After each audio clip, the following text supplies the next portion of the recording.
सबसे पहले देखते हैं entrepreneurial mindset, how to develop the right mindset.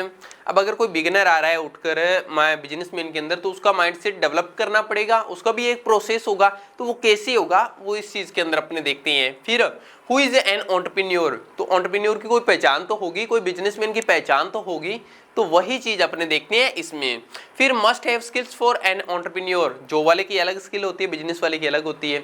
अब बिजनेस वाले के अंदर क्या होगा, लीडरशिप होगी, पर्सनैलिटी डेवलपमेंट होगी, कम्युनिकेशन स्किल होगी, तो ये स्किल्स होती है। तो कौन कौन सी स्किल होनी चाहिए यहाँ पर एंटरप्रेन्योर के अंदर, तो वो अपने यहाँ पर डिस्कस करेंगे।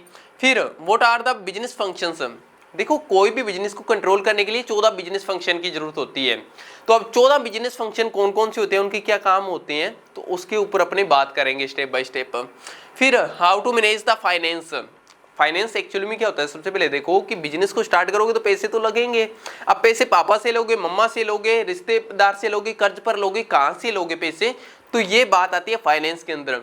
फिर जब आप बिजनेस स्टार्ट कर लोगे तो बिजनेस के अंदर भी पैसों का चक्कर होगा, तो उसको कंट्रोल कैसे करोगे, तो वो बात करेंगे अपने में फाइनेंस के अंदर। फिर everything about marketing and sales, तो सेल्स और मार्केटिंग से रिलेटेड भी सारी चीजें अपने बात करेंगे।